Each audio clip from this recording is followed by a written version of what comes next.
Okay, we're at the Cosmosphere, and we're going to the museum, so follow me.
Lost.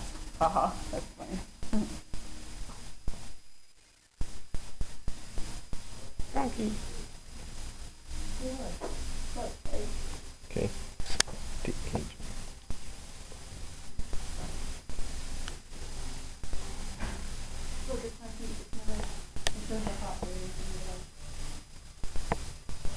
Well, that's nice.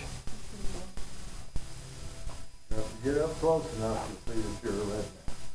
Oh yeah? See?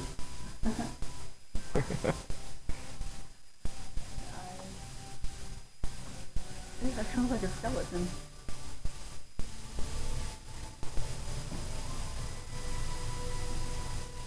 Oh man.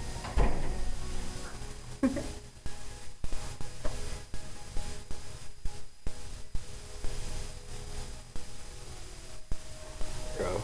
Hey. We better go the other way. Okay. There you go. Okay, let's go into Hall of Space.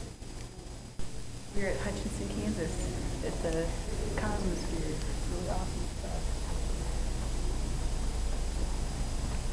Hi. Cool.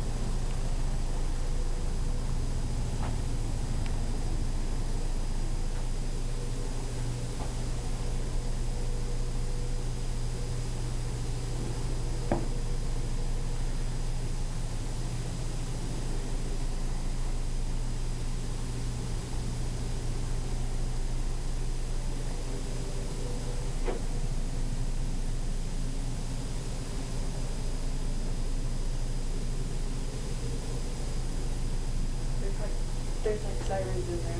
Sounds like there's a tornado going on. The V-2 rocket was manufactured at the start of World War II, originally targeted for London and later at Antwerp.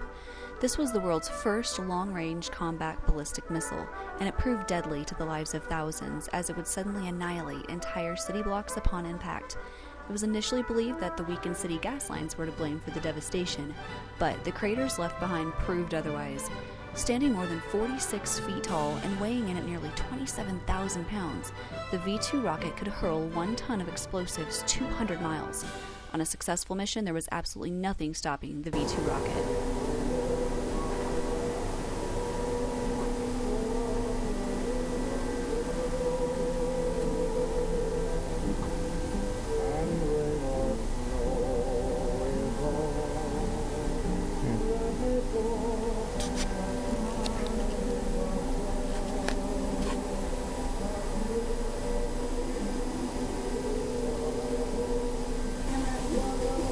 Okay, just you guys, smile for the camera.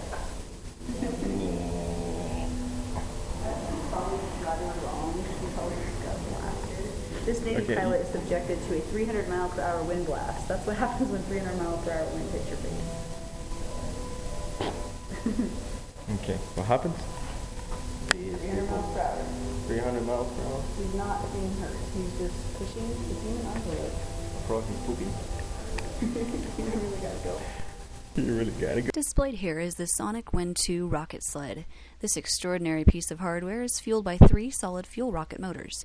Designed for wind blast studies, the rocket sled was crucial in the Air Force's development of aircraft escape systems. The Sonic Wind II was used for the first time in 1957, occupied by a chimpanzee in a flying suit. Similar runs using chimps were conducted from 1958 through 1959 at the Air Force's Holloman, New Mexico base. The wind speeds attained could reach anywhere up to Mach 1.7, which is the same as 1,326 miles per hour. Anthropomorphic dummies were later used in place of the chimps up until the conclusion of the testing program in 1959.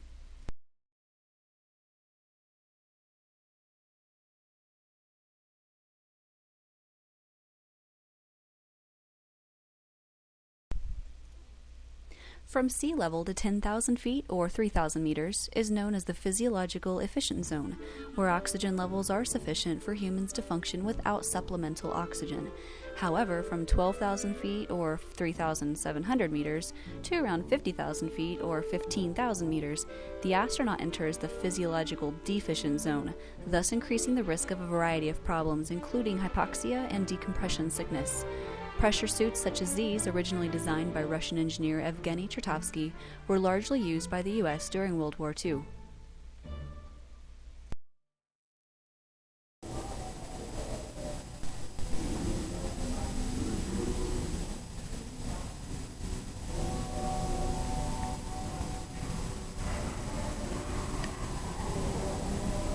It's a rocket engine.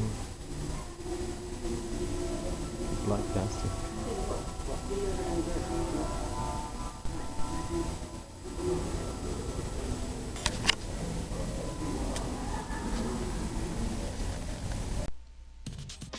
Featured here is the Russian R-7 rocket from 1955. These powerhouses behind the Soviets' efforts in the space race derived from the Soviet R-7 Semyorka, the world's first intercontinental ballistic missile. Although they turned out to be impractical, the R-7 rockets were launched more frequently than any other rocket family. The rocket has a unique configuration where 4 breakaway liquid-fueled engines surround a central core. The core acts as a second stage, in effect, after the other 4 engines are jettisoned. As of 2012, every manned Russian or Soviet spacecraft has been launched by an R-7 family rocket. Enos, the first chimp to launch into orbit, flew in this tiny machine. During his career, he completed more than 1,250 hours of training for his mission at the University of Kentucky in Holloman Air Force Base. Enos was selected to make the first orbital animal flight only 3 days before launch. 2 months before allowing the chimp to be launched into orbit, NASA had launched Mercury Atlas 4 on September 13, 1961, to conduct the same mission with a crewman simulator. This amazing animal completed his first orbit in only 1 hour and 28.5 minutes, completely unharmed. His second flight was aborted due to spacecraft malfunctioning. He died on November 4, 1962 of dysentery, but his disease was not deemed attributable to the flight the previous year. The massive Titan II YLR-87AJ7 is the first thing that we saw when we approached the Cosmosphere, as it is located outside of the building. Halfway through the tour, we got an up-close and personal look at the missile. It was originally used as an intercontinental ballistic missile and later utilized as a medium-lift space launch vehicle to carry payloads for the Air Force, National Aeronautics and Space Administration, also known as NASA, and the National Oceanic and Atmospheric Administration. The Titan rocket family was established in October 1955, and the first flight of the rocket was in December 1961, followed by a trying first 22 launches, half of them ending in failure. However, a long string of successes followed, including use by NASA as the booster for Gemini. All in all, this was the perfect culmination of the tour.